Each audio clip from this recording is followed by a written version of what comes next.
We realized when we went to national water, they told us that Uganda has the highest quality of feces because you can convert the different products, fecal products from it. It's an advantage, but it takes someone a lot of effort to understand when we say we have good quality feces, okay? Yes. You see, it sounds funny. If you want to go on Twitter and you spend all your day critiquing every post from politicians, you will find yourself trained on musicians, on the socialites. But if you focus your mind on identifying opportunities in your sector and how to grow, you actually get amazed how Uganda is rich in opportunity.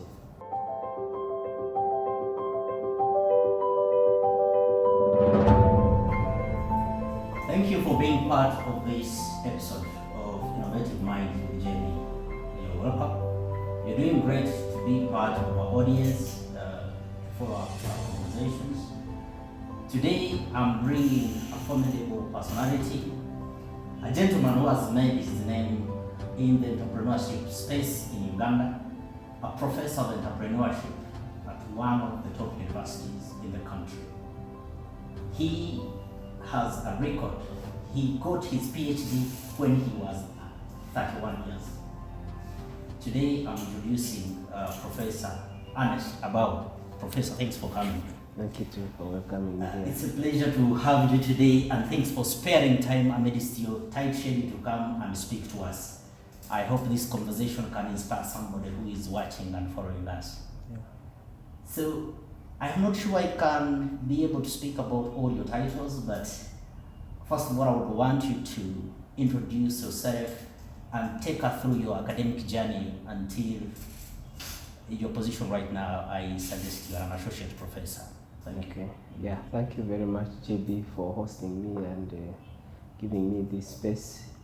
I don't know how far you want me to go with detailing my academic track, but I'll start from the top downwards. I have a doctorate in entrepreneurship and business administration from the University of Dar, and then I have a master's in business administration, specializing in project management from Makerere University Business School. I have a postgraduate diploma in microfinance management, which I got from Makerere University Business School, then a Bachelor of Entrepreneurship from Makerere University. Of course, like any other Ugandan, I went through our education system, and I went through high school, St. Peter's Secondary School, it is in Mbarara, now Rwampara, Isinjiro Secondary School for my O-level, and then there is another school called St. Mary's Primary School, it is in Rwampara. So that's the standard academic procedures I've gone through. The others are specialized trainings. Okay. All right, Professor, of course we love to understand, especially the grassroots training. Most times we are shaped by things we learn from childhood, the environment that we go through. So do you think this childhood training, the environment you pass through, has anything or something to do with who you are today? Yeah, I think childhood, they say childhood begins at home. I think the home background also matters, the parents and the family environment. It has made a huge impact, especially on social reasoning, understanding society, how to live in society, how to contribute to society, work values and ethics. All those issues, I think somehow they have made a huge contribution to the shaping of my character and the ambition to study, to work hard, to grow and come useful to society. Yes, the social part of the learning has been very, very strong. Of course, learning through friends, learning through the people we meet in society, getting inspired by role models. Yeah, so it has made a very huge contribution in the shaping of my character and my ambition to grow. Of course, thank you. This is Innovative Minds, and Innovative Minds, we are looking for a typical African entrepreneur, somebody who has tried to do something that can inspire people, that other people can learn from. And bringing you onto this program is very key to us as a professor of entrepreneurship. We want you to break down for us how the academia and the entrepreneurship space are getting intermarried. I want you to highlight for us any things you're doing, some of the things you're doing that you think are making you a good example of an entrepreneurship professor. Yeah, it's interesting. When I was doing my PhD, I was trying to look at how the teachers themselves influence students to become entrepreneurs. It was part of my variables. And also I've tried to live by that, not just studying it.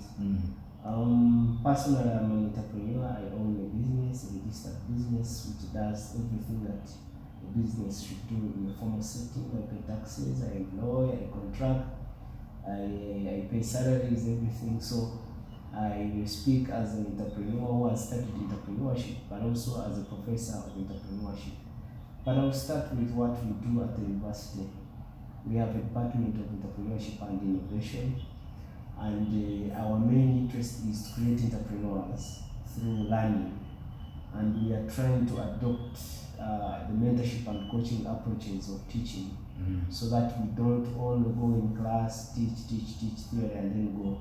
We want to learn by doing. Experiential learning methods have been proven to be useful. And maybe that could be the reason we are adopting the new curriculum at A-level and O-level, I think. In Uganda, the competence-based. All those are critical, and we have been trying to do that. We have seen some significant cases of students who are joining entrepreneurship with the deliberate intention. Now, on my side, starting a business is more of a mystery, because I did not wake up one day and said I'm starting a business. I was driven by the opportunity-driven kind of startup intention. A few opportunities kept on coming, and then I picked interest in the business. I do consultancy. So when you do a job where another one comes, subsequently you find you have a number of projects which expand your opportunities. But it is also in theory. You can start a business out of opportunity. It can be out of necessity. When you have no job, you are looking for survival. There are so many reasons people start business. So for me, I was shaped by the training, but also the environment and the building networks that are sustainable and meaningful in the perspective of business opportunities. Yes. So, speaking to a professor is not an everyday job. So I don't do this, but I prepared some particular questions, and some of these came from my audiences, so you will allow me to read this question verbatim.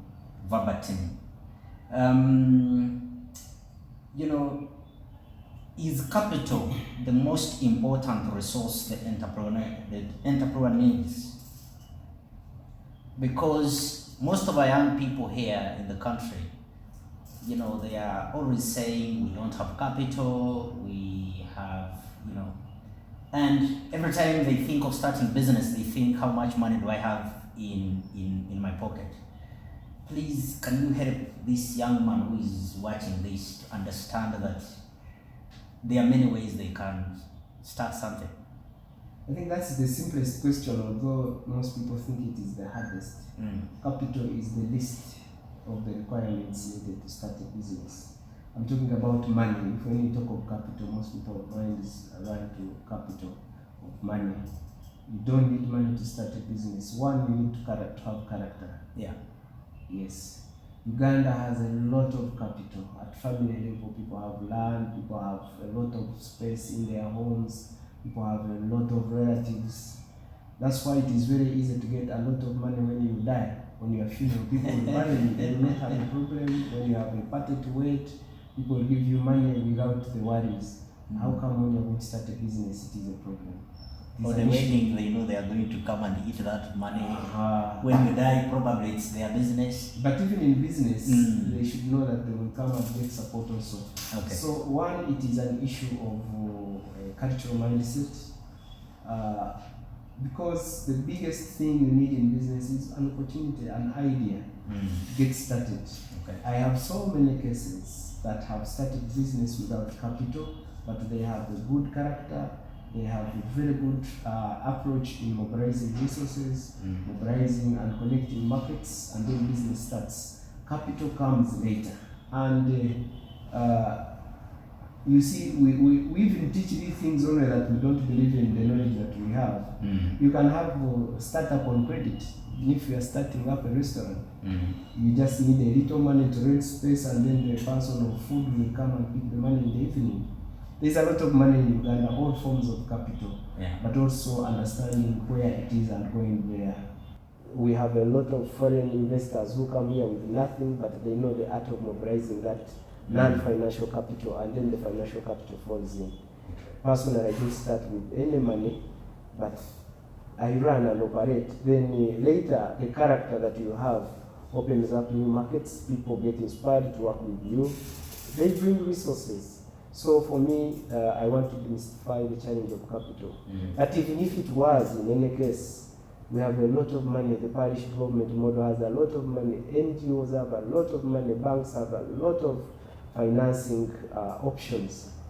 I am now writing the national policy on startups. We have realized that Uganda doesn't have a startup policy, and one of the challenges is startup funding, where we have what we call patient capital. Patient capital is when they give you a loan, and then they are not putting you in a rush to pay back. They allow you time to make money, and then you pay as you develop your business. All these are coming, but there's a lot more in the country that we are not taking advantage of. We have, for example, I think, I don't want to be quoted politically, but we know the State House has the regional industrial hubs. The people using them to start businesses. We have the parish government model. Are we using them? Public universities have regional incubation facilities. Are we using them? So I think the issue of lamentation on capital sometimes can be challenged. Yes. So, Professor, you mentioned a very key point, character. That if you have character, then it is easier for you to mobilize resources. It is easier for family members to trust you with some money. It is easier for somebody to give you food to sell and collect your money in the evening. There are things we studied in school, intellectual capital, spiritual capital. What are more things that can build on that character to really shape out a budding entrepreneur? Of course, we have resilience. We have to move away from the sense of getting rich quick schemes. And most of our youth have been victims of that. These online opportunities that come, they look amazing, but they're extremely bad. I hope you have not been a victim. And we have betting, we have robbery. Robbery is a business, by the way. It gives quick money, but the risks are so high that there are so many sources of funding, but the issue of character is the way we relate to the people around us. If you have, let's say, a relative, a nephew, a son, a brother, who shows value in what they are doing, and they come and they say, lend me 1 million, and you have an assurance that they are going to use it properly, you give it to them, they pay you back. I mean, we see these things happening in homes. So it's not true that character cannot be a source of capital. That is you. Then your intellectual resourcefulness, how do you connect? Even in the entrepreneurial ecosystem, we have what we call connectedness, betweenness. The linkages that we make with these opportunities, they matter. And the key reflection is on your character, because character builds trust, character builds resilience, character builds commitment. So it's everything. And you have seen, it's even in the theory of entrepreneurship. Yes. Because the way people perceive you, your values, your commitment to work, determines how much they can risk with you. Yeah. I'm trying to be a good student. Of course, you mentioned something called intellectual capital. So it means now, if I went to school and studied something, I can be able to use that knowledge to start up something, like the consultancy you were doing. Yeah, I studied entrepreneurship. I'm doing consultancy in entrepreneurship. So that is intellectual capital. We have a lot of vocational training, especially that we are going into competence-based training. There is a lot, people have a lot of talent. If it is in production, like the way we are being covered here, they studied it, they are doing it. Why should you study filming and production and then you are going into music? Can't you do your business? That is what we call craftsmanship. You have the craft, you have the vocation. Why don't you specialize in it and get money out of it? Okay? So each of us, whether it is agriculture, whether it is technology, whether it is finance, whether it is natural talent, each of us has something that can earn good sustainable income. It's just the way we discover ourselves that matters. Most of us do not take time to discover ourselves. Instead, we waste a lot of our time talking about other people who are not even listening to us. We go assess others, we fail to assess ourselves. So if you spend time studying someone who is not even interested in you, when do you get time to study yourself and know what you are capable of doing? Yes. Okay, thank you, Professor. I think these are very, very beautiful insights that anybody should not miss. You mentioned at the beginning the way you people are taking your training from class now to the field. I picked that very important information. But one of the people asked me to ask you that the marriage between the training, their curriculum, especially in our university setup, that we train people who are supposed to go out and look for jobs. Then on graduation, we tell them, go and start jobs. So somebody, the training they got is preparing them to go and work somewhere, but we are telling them to go and start up a business.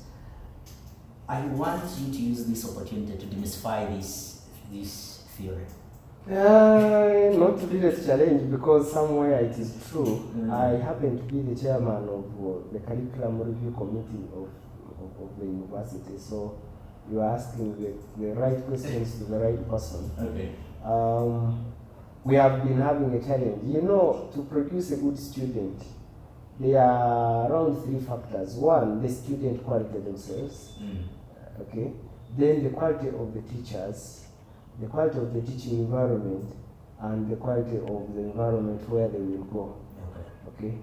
So today in the morning I had a discussion with the Directorate of Industrial Training. I asked him, what happens to all these graduates of business, all these vocational institutions, all these applied sciences? Where is their innovation? It's because sometimes let me start blaming the teachers. We have not committed ourselves to learn how to teach practically. We choose the convenient part of giving literature and theory, and then we go. We have taught for 2 hours, that's it. But good teaching is a process. That's why you keep going to the same pastor, to the same imam and the reverend, almost all your lifetime trying to learn about faith. And for us, we teach 1 hour and then you go. So that's why for us, like at MOOCs in the Department of Entrepreneurship and Innovation, we are saying we have to give consistent support, to mentor, to coach, to teach. So most of the lecturers in some universities find that as overburdening, but that's what we should do. Now, 2, we have to change so that there is an alignment between the secondary curriculum and the university curriculum. The secondary cannot adopt competence-based, and we keep ignoring the competence-based learning at universities. That's where the world is. Go to Egypt. They have learning by doing. What you are studying, you go and apply it. But you know, in that process, You even start a business, so you learn, earn, and do. Yeah, but we are not yet there, most of our institutions, but that's the way to go.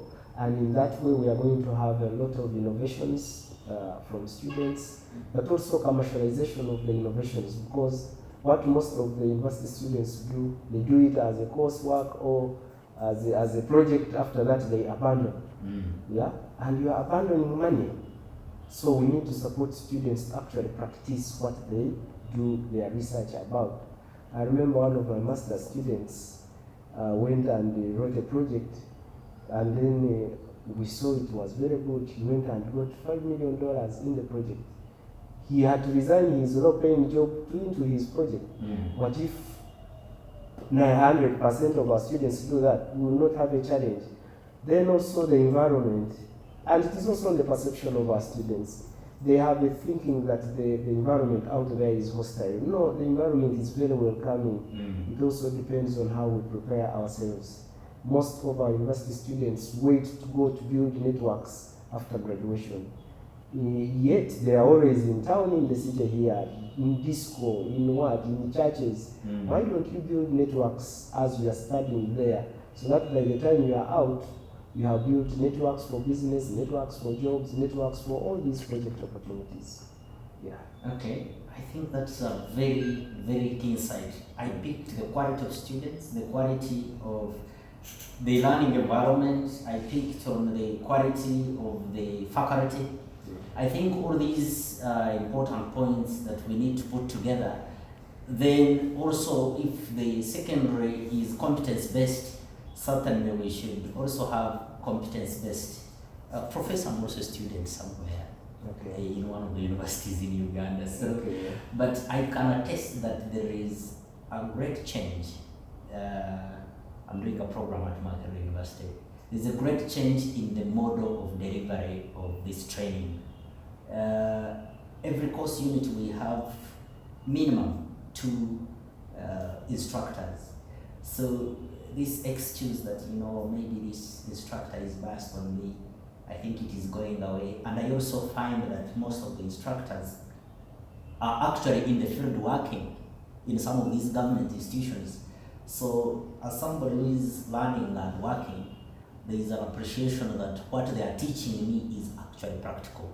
So kudos to every professor who is doing that, and I love that. So let's speak to the current trends, Professor. AI, artificial intelligence. Now there is a threat. Artificial intelligence is coming. I don't know whether we can stop it, whether we can reverse it. And then a job that could be done by 100 people, somebody is employing a machine to do that. And ChatGPT, I'm sure some of your students are using it to, ease their work on courseworks. What do you have to say about that artificial intelligence? Is it helping? How can we use it usefully to help us? I don't see any problem with artificial intelligence at all. It's not a threat. It's an opportunity to perfect our learning processes, but it is also a very good way of doing self-assessment. I was doing a study in Chigezi. I was studying the agricultural value chains and the training environment for students. After that, I said, let me explore this AI. So I put in the question. Whatever I got in the real study is actually what they gave me. Whatever I had proposed as a recommendation is what actually AI gave me. So I said, yeah, means I'm right. I got it. So, and I did it after to verify. So these are checks that we need to learn. We need to also train the trainers on how to use them to help students to learn faster and more efficiently and effectively. Therefore, it's not a threat, it's an opportunity to perfect our learning, our understanding of the concepts in the universities, but we have to warn the risk of intellectual laziness that it will arise, because artificial intelligence does not work in real life. If you have to wake up early in the morning, go for work, go to business, be trustable, AI will not help you. Yes, so we have to tell our learners that that's how things are. Unfortunately, the bigger threats that are killing our learners, social media. We have a lot of distraction from social media. It's a time waster. Most of our students spend time watching psychologically destroying things. They waste time. You find someone is just watching the comedy for 3 hours. So I always ask the students, when do you get time to think? Because every time you are on social media, yes, it's a big disaster. I hope that it gets the disaster itself and doesn't exist, which is not easy these days. But we have to do what we call self-regulation in the usage of social media. And social media is good when you use it positively, but it can be disastrous in terms of time wasting, in terms of misguiding your reasoning, in terms of giving you reason to be lazy. All those, they are key. Yeah, so of course there is a lot of disruption. If you use it very well, it helps. If you use it badly, that's your problem. Because I've seen some of the instructors sending us YouTube links for very resourceful information, and this information has been helpful to us. So in terms of jobs, you think budding entrepreneurs can be able to use AI to be able to be innovative? You think there are jobs that can come? Yes, for example, I think when we finish this national startup policy, we have recommended that the government should adopt and support institutions to use sandboxes. Sandboxes are learning environments that facilitate practical learning, and one of them can be AI. AI is good. For example, there is a training that ESFU, MasterCard Foundation, and Cyber School Technologies are using to support learners with disability on the e-learning systems. And they are putting artificial intelligence in the system. So it means that a blind student can easily even do an online exam. Those are good things. So we can learn those. But the challenge is the commitment of institutions. Also, they want money, they want to save, they are not investing in it. And then too, if we have to transform our country through education, we need deliberate commitment. We have to get the industry. If I want to teach filming and production, why don't I get the person who has filmed this discussion to come and train? Why do I have to get a theoretical trainer to come and teach when they don't even know how to balance camera, how to balance light, how to edit? So institutions are seeing this person as expensive, when sometimes these people can be free. They do pro bono. But also these people in practice should come and support the learning environment. So for purposes of growth, it's a collective responsibility. We cannot blame government. Government gives administrative structures, but the real transformation happens within us. So to answer your question, what was the main issue in the question? The main issue is there are so many budding entrepreneurs if they can seize opportunities through using AI. Your question was, how do we use AI? Now, AI, why do I bring the industry in this? The industry, you know what they call knowledge validation. The people in the industry, AI is not actually artificial. It depends on the data that it has received. It means that the industry here must support local content, so that we have AI with the local content. Because we have AI with foreign content, because the design of AI was that side. So we have to move very fast. AI that builds with the opportunity framework. And Uganda has very many opportunities. When you look at the ISEC, the industrial classification for business economic activities, you look at the list of opportunities. I have seen Uganda Investment Authority recently made a publication on the business opportunities in Uganda. When you go to class, you ask students, what can you do in this? They tell you nothing, but they have provided all the opportunities here.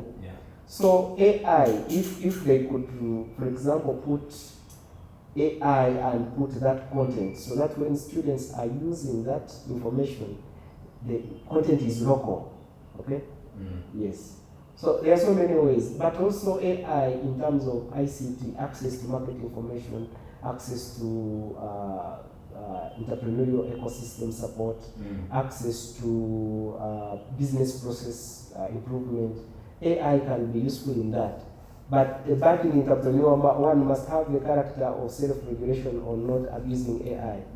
You find we have a lot of students who can do photoshopping for themselves, but tell them to design a flyer, they will not. They can't. So, tell me. So we have a lot of non-economical AI usage, and we ignore the real economic value of AI. Okay, thank you very much. Professor, let's talk about the issue of mentorship. Personally, I have a mentor and he has helped me a lot, although these days he's quite busy. But do you think it is important for an entrepreneur to get a mentor? And if there is a mentor, what is the job of that mentor? Yeah, mentorship happens in different ways. One can be dedicated mentorship, where we say, I want to maybe expand my business, I need support. Then someone comes and guides you directly about that activity and how to go about learning the dynamics of the activity, how to expect and manage challenges, the risks, behavior, the molding. And when you overdo that, it becomes coaching. So you're trying to avoid getting into coaching in terms of mentorship. So it can also be through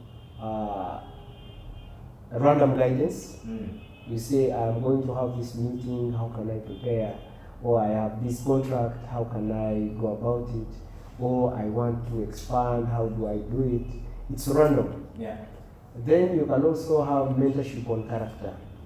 Okay? But it's not good also to follow the book in mentorship. It's very dangerous because you can end up actually misinterpreting the guidance. Yeah. Yes. So you find that in business, for example, mine, the mentorship I have in consultancy is random, and I don't have a specific person to mentor me. But I have a few people whom I run to when I'm thinking about something, then they guide me. Because when you make it very, very specific and clear, it goes into a psychological contract.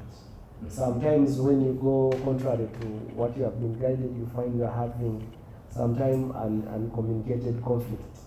Because they feel when mentors tell you something and then you don't do it, they take offense. Yeah. It could be a different perspective. So the mentorship that really is needed in our businesses among our entrepreneurs should be random. You have a specific number of people that you run to for specific guidance. If it is legal, you have a lawyer, someone who is practicing. You don't say, I've come for a session in mentorship. No, it becomes difficult. It's like love at home. You cannot say that, Madam, in the next 2 hours, I will be a loving husband. No, it is random in nature. Okay? So when you do timetable mentorship, sometimes when you need the mentor is not on schedule. Sometimes when he's on schedule, you have no business. Okay? It's very critical. Then, you cannot have one mentor. Because in entrepreneurship, there are so many things that you need support about, and they are not connected. If it is about taxation, the person who guides me in taxation does not even know the person who guides me in legal issues, does not know the person who guides me in recruitment and in bidding, does not know. So they work in that kind of, it's a natural environment, but you must have the people that you run to when you need guidance. Okay. They must be very specific, but the scheduling of the interaction cannot be specific. Okay? It's like it becomes now, they become trainers, which gives the essence of mentorship. And when you are identifying a mentor, pick someone that you trust. Not trust, and that trust should be natural. Yes. You know, someone, I've given him my word, I know he's going to keep it, and he's going to give me good guidance, unconditional guidance. Okay? So you need, because sometimes we get wrong mentorship because we are wrong mentees. Yeah. You must also be a learner.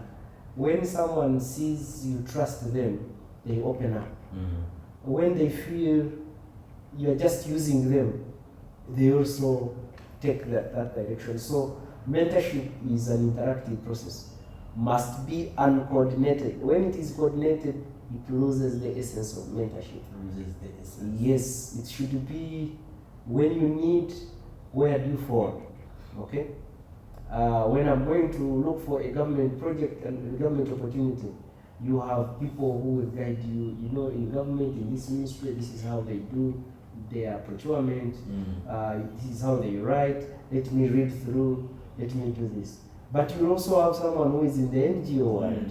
They tell you when you are going to bid, this is what you do, this is what you do, this is the language that you use, this is how you structure your stuff in etc. When you are going to invest, because you see in entrepreneurship, you make money here, you put it there. There are people who are very good at divestiture. They will guide you properly. Okay? They tell you, instead of expanding to open another branch, maybe invest in a real estate for the future. There are those entrepreneurs who are in money makes money, so you never reserve something for risk. So you have to blend. Are those the ones called serial entrepreneurs? Yeah. They are serial entrepreneurs, but there are those who feel uncomfortable saving money. They want money to be active. There are those who want you to balance. There are those who want you to save the whole of it, you drain the business. So you need to balance the mentors. Otherwise, when you find someone with a very high appetite for investment, you find yourself broke always. You are very rich but broke. And then there are those who will blend. They say, keep something for the family, keep something for the business, keep something for reinvestment. Those are the people you find they live a balanced life. They are not over-indebted, they are not over-invested, they are not a-balanced. Then there are those who will say, invest everything back, keep plowing back, keep plowing back. There are those who will say, save everything. So you need to have a blend. There are those who will mentor you on people, there are those who will mentor you on finance, those who will mentor you on the law, those who will mentor you on dynamics. So it's important that you don't use one mentor. Otherwise, you risk taking all the weaknesses that they carry. Because certainly everybody has a strength and weakness. Exactly. That's very important. I also know that there are people whose dreams crashed at the hands of wrong mentees. You have somebody you trust, you think you trust, and then you run to them and you say, I have this idea, and he says, are you the son of the catechist? How can you plan to start selling cars in Kampala? And then the idea stops there. So I think there has to be those qualities, maybe identify different mentors from different environments so that you are not taking all the weaknesses of this person to yourself. But also, how can a mentor tell you to eat or to save everything, and so you can't have your marginal propensity to spend zero otherwise? You have to think through. So sometimes you get mentors who contradict other mentors, and then you decide, you make a decision. They give you perspectives. Okay. Professor, we have Uganda, and there are so many rhetoric statements on the streets, Uganda, Chima, all these things. Do you think it is possible to be a successful entrepreneur in Uganda? I think we have very many people who have been successful in Uganda as Ugandan entrepreneurs. So the question of, is it possible? I think yes, it is, because there is evidence that it is. The opportunities are there, the markets are there, the finances are there, the infrastructure is there. It depends on how you choose to live. if you want to choose a life of making political evaluations, what is happening, what is not happening, who is doing wrong, who is doing right, you become successful in doing nothing. But the reason most of our people are actually not taking off is because they concentrate their minds on things that they don't need. If you want to go on Twitter and you spend all your day critiquing every post from politicians, you find yourself drained. On musicians, on the socialites. But if you focus your mind on identifying opportunities in your sector and how to grow, you actually get amazed how Uganda is rich in opportunity. So it's up to you. It's a choice. It's a choice. For example, the time you have spent in this interview, you could have spent it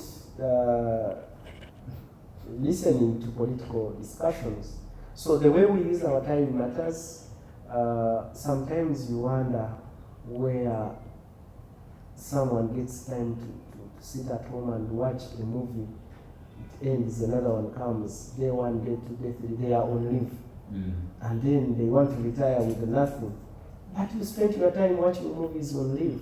Yet leave should have been time to do your things. That's one. Two, you find people who spend a lot of time in political activities. They are not politicians, they are doing political evaluations. These politicians, for them, that is work. Okay? So for me, I think, and I've seen it in other communities, when you go to these remote communities, their focus is on their trade. Okay? If I am in consultancy, all I read about is the area I'm doing my research on. I know it very well. Why would I go into constitutional affairs? Okay?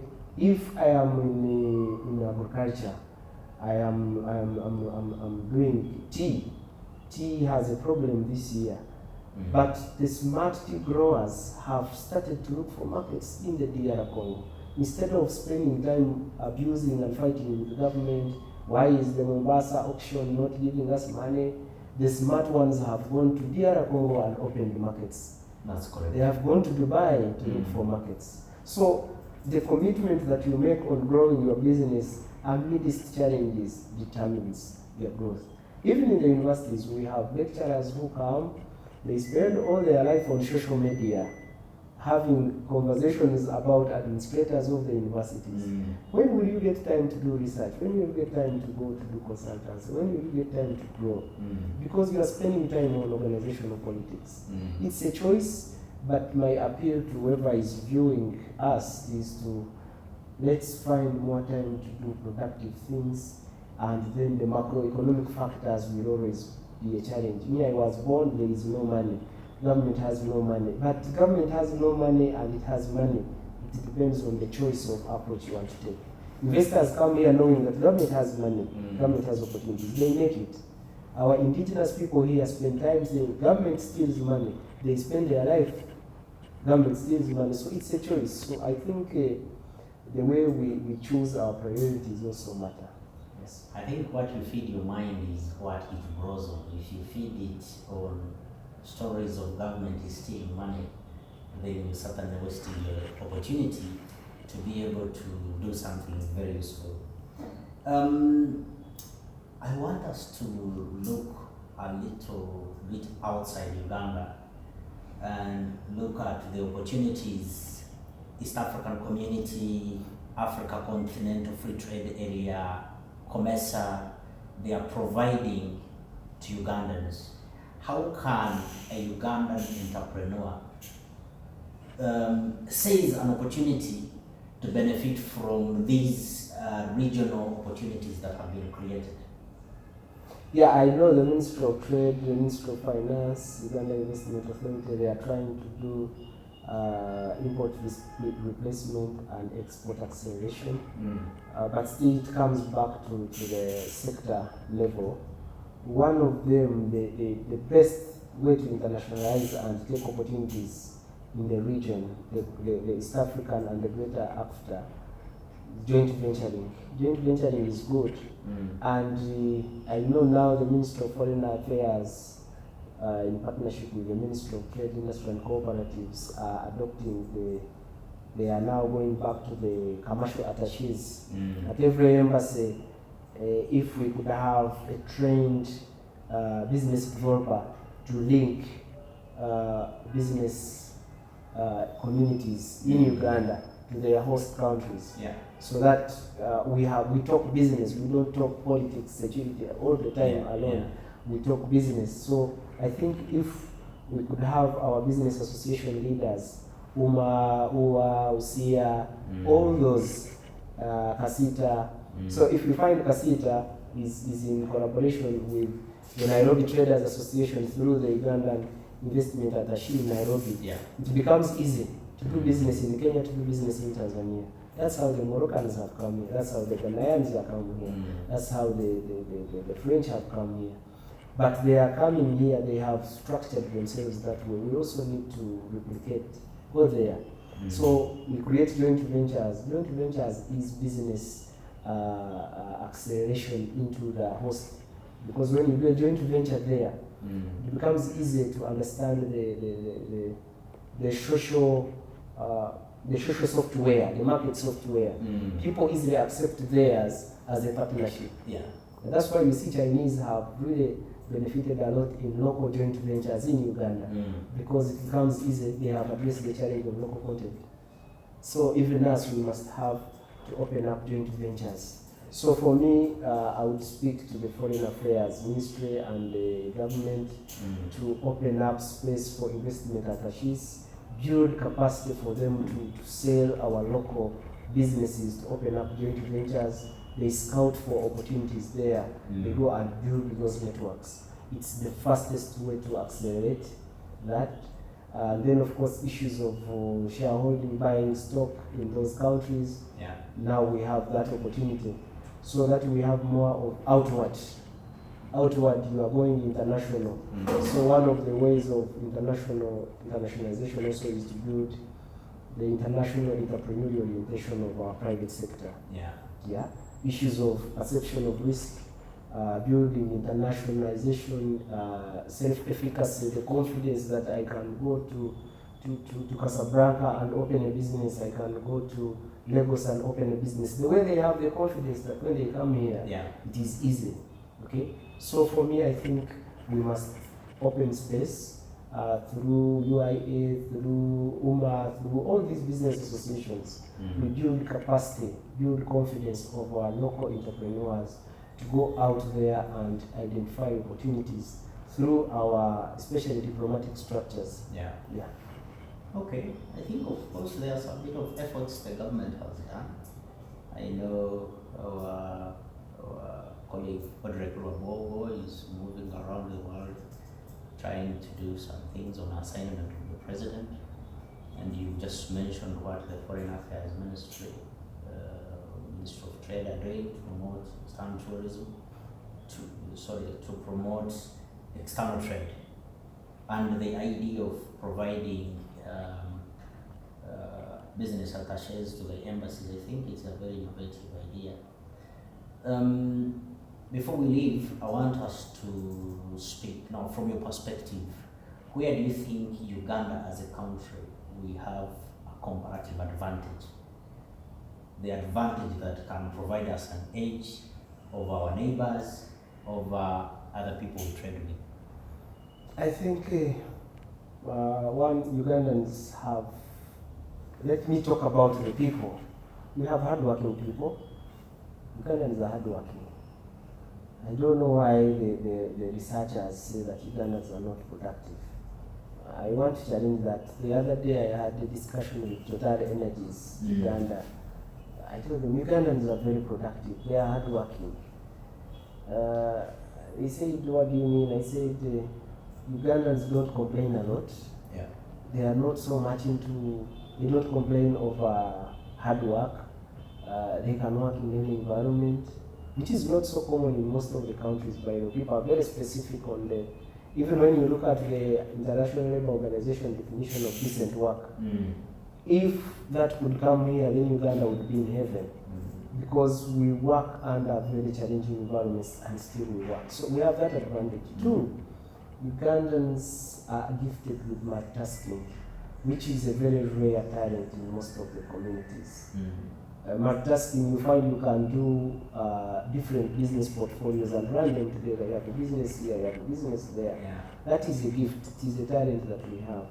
And then three, Ugandans are flexible learners. They are flexible learners, meaning that they can easily take on new vocations, they can adopt new skills, and they even transfer. The transferability of our Ugandan workforce is relatively good. Yeah. So I started with that. It is not an economic factor in the books, but in the real world of business it is. Yeah. Another advantage that we have is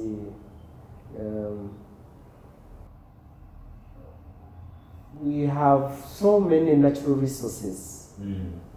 The soil, the air, the land, the water, the minerals, the vegetation, everything, we have that.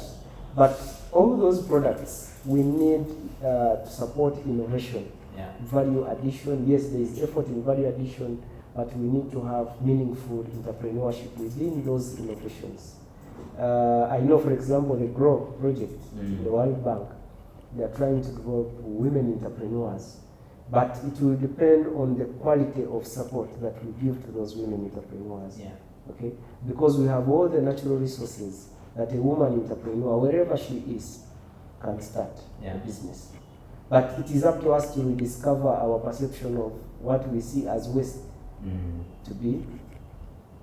I was doing a project with KCC and GIZ in 2017 on fecal sludge, fecal waste, this human waste, Rubiji. We realized when we went to National Water, they told us that Uganda has the highest quality of feces because you can convert the different products, fecal products from it. It's an advantage, but it takes someone a lot of effort to understand when you say we have good quality feces, okay? Yes. You see, it sounds funny. Yeah. It means that the feces we have, we can make fertilizers, we can make feeds, we can make energy products, we can, there is a lot. But in some countries, even when you go to the toilets, like in China, you find they have smaller toilets because they take a lot of liquids. So the quality of feces cannot give them better fecal products like we have here. But when you see a Ugandan plate at lunch, then it tells you the mix of the waste. Okay, so but it's a big opportunity. Okay, I remember we did the experiments in Kitgum, in Kampala, and Rira. There's a lot of business opportunities. So we have resources in every corner. How we convert them is what we lack. Another advantage is Uganda is a free economy. It's a free. The freedom we have in Uganda is not anywhere. Politically, socially, everything. Okay, this luxury of you talk at will, you move at will, you live at will, you spend at will. These are advantages that we have not taken advantage of. Yeah. Yes. I know I will not mention the macroeconomic advantages because those are everywhere. But sometimes the definition of a comparative advantage, you must look at things that we tend to take for granted. That's why I focused on those natural resources. We have talked about the software, the people. Yeah. Okay? Because when you look at national cultures, there are some communities that are extremely selfish. Okay? And you find there's a high level of individualism. Uganda is a fluid community where we interact. You can see it in our social functions, in our institutions, in our communities. And then we have what we lack, I think, is the investment part, and it's because of the high risk. Our business environment is a bit fragile. It is not stable, and it is not good for us. It's not stable in terms of fiscal stability. We are, but relatively, when someone puts money in an investment, they remain more worried about the loss rather than getting inspired by the profit. Yeah. Yeah, so but one of the things that really bothers me, Professor Ernest, is how can Uganda or Kenya import grain from Ukraine? Ukraine is a country with one season and the rest of the time it's winter. When we have this land that you talked about, all these abundant resources, have we failed to identify at least 1, 2, or 3 areas where we can beat every other country in the region? I know we produce a lot of milk and sometimes we don't have who to buy it. Yeah, there are around 3-4 stakeholders in this. One is the monetary freedom, market freedom. Most of the sub-Saharan countries don't have that freedom to make on international markets. Yeah. Even when you see we are not united, I know the cross-border trade facilitation, which was trying to strengthen the East African common markets. You find some member states, you agree on this, they do that. Yeah. DR Congo, you agree to have the cross-border traders, threshold of 2,000, they put it on $500, but on paper it is 2,000. So Ugandan cannot freely trade there, meaning that at the national level, you are killing the market within. Okay, so if you are killing the market within, it means that you are weakening the entrepreneurs locally. That's lack of unity has strengthened the international market decision makers, because you are not united together, so you are weak. You are fighting each other. Then two is the investment in facility. I was watching on Discovery mega industries. Yeah. When you see how these, if you look at how these major products, global products are made, they are components from various manufacturers, from various partner countries, and what it does, you safeguard intrusion. Here we haven't. Yeah. Look at Chira EV. What are we getting from Kenya? What are we getting from Rwanda? What are we getting from South Sudan? We are only isolated here. It means that Isuzu still will remain strong against Chira EV because they can work in their system, which we are not doing here. Okay? So we have now to become solid. That's why we have AFTA, we have East African Common Market Protocols, we have all these, but are we implementing it at a political level, industrial level, and individual level? Because if the political level fails, individual level can get stronger and they rise, and government will understand that. But even at the individual investment level, we are still scattered. And the reason is unnecessary competition, lack of capacity to understand business-to-business support systems. All those are not there. And then our market structures. Why do we have to struggle to get a market in Pakistan for tea? Yeah. And then Pakistan manufacturers, they bring back the tea. Because certainly we love made in Pakistan. Yes, but how many tea factories do we have in Uganda that can actually make and sell here locally? There are many. Yeah. So I think there anybody who's watching us can probably pick a point, 1 or 2. And if you like our conversations, please follow our channels. We are available for social media. The links will be provided for you down here. So I want us to try and wrap up this conversation.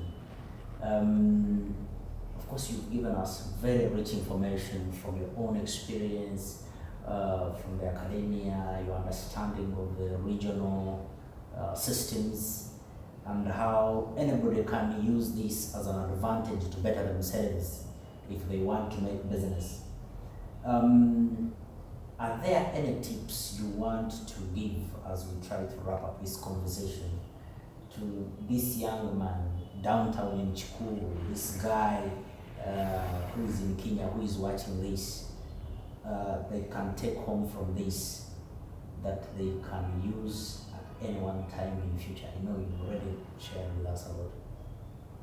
I think the tips I'm imagining you're asking tips on how to get started as an entrepreneur, to grow. One, build a strong character at an individual level. Self-development. Read a lot about how to become an entrepreneur at your own level. We have resources everywhere online. Then after that, identify the sector that you want to go into. Start to dig out for opportunities. Dig out to understand how to avoid pitfalls, identify the pitfalls.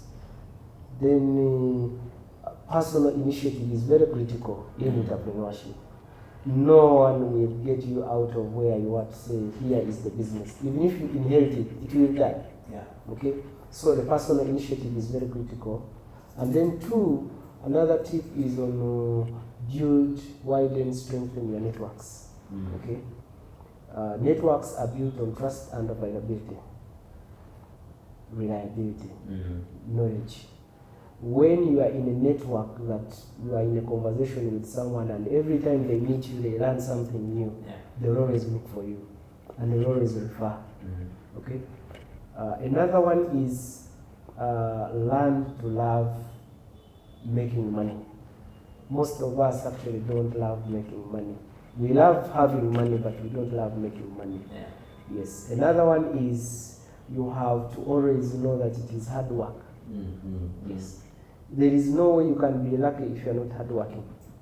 No.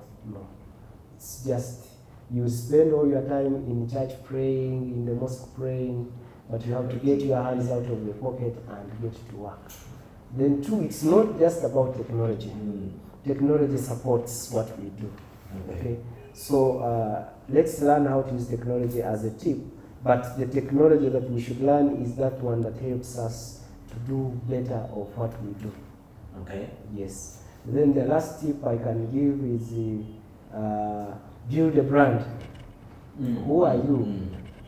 If I'm looking for JB, what is so special with JB? Okay. Even if you are going to be a property dealer, you should have a brand. Is it on trust? Is it on reliability? Is it on availability? Is it on hard work? Is it on confidence? Is it on networks?